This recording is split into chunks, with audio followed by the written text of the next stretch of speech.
reaksi cepat yang memang mereka tupoksinya di sana. Tapi ya seperti umumnya lah, ketika terjadi ada korban harus seperti apa, harus melihat kesadarannya terlebih dahulu, kemudian melihat kalau misalnya sadar ditanya mana yang sakit. Berdasarkan data yang sering menolong pertama kali itu justru malah keluarga, tetangga, atau mungkin teman. Kalau petugas TRC itu datangnya setelah ya kan. Nah, kalau triase petugas kan ya tadi disampaikan Mbak Fitra, tapi tidak pada masa golden time. Maka yang kita lakukan adalah melakukan pelatihan melalui pelatihan relawan, supaya yang di masyarakat itu sumber daya yang bisa melakukan triase itu banyak tersebar. Ada istilahnya, ada kode kuning, hijau, merah. Kita itu untuk mereka menandai kalau misalnya hitam itu meninggal, kemudian merah itu mungkin untuk yang perlu sangat-sangat segera cedera kepala, itu kan yang harus diutamakan. Ya itu tadi dari hospital disaster plan-nya rumah sakit kami kan juga selain ke masyarakat langsung, kita juga biasanya mendampingi juga untuk fasilitas umum seperti rumah sakit seperti itu. Jadi kita bersama itu menyusun plan-nya, disaster plan-nya, kemudian kita melakukan simulasi untuk rumah sakitnya, kemudian kalau rumah sakit sendiri kena bencana harus bagaimana, itu biasanya kami diajak untuk ikut nyusun, kemudian ikut harus bagaimana.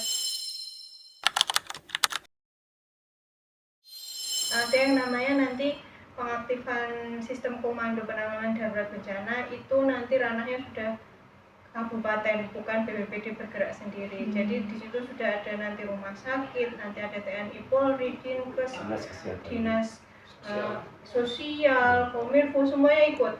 Kita tidak bisa sendirian BPBD karena posisi sudah tidak bisa ditangani sendiri gitu. Dan itu memang diamanatkan dari pusat, memang kita harus punya namanya SKPDB, namanya Sistem Komando Penanganan Darurat Bencana. Ketika sudah tidak bisa ditangani lagi, ketika tidak mampu dan eskalasi bencananya sangat besar ya.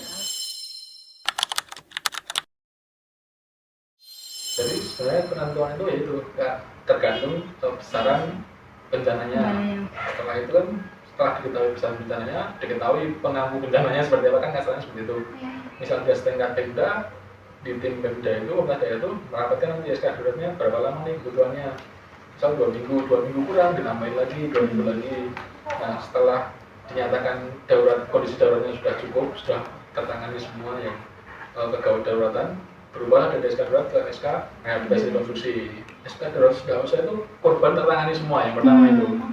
Korban tertangani semua, sudah kalau dia membutuhkan tempat pengungsian, sudah ada tempat pengungsian semua untuk hidup sementara, itu sudah selesai. Kondisi daruratnya selesai, tinggal kondisi pemulihan pasca bencana. Itu ya bisa secara resmi kalau di regulasi peraturan Perka PNBP ditentukan dengan masa berakhirnya SK darurat. Sudah masuk ke SK pemulihan. Misalnya ada trauma, dia butuh penanganan. Di Perbu kan ada, itu yang rawat jalan. Tapi kan tetap itu butuh harus dari dokternya.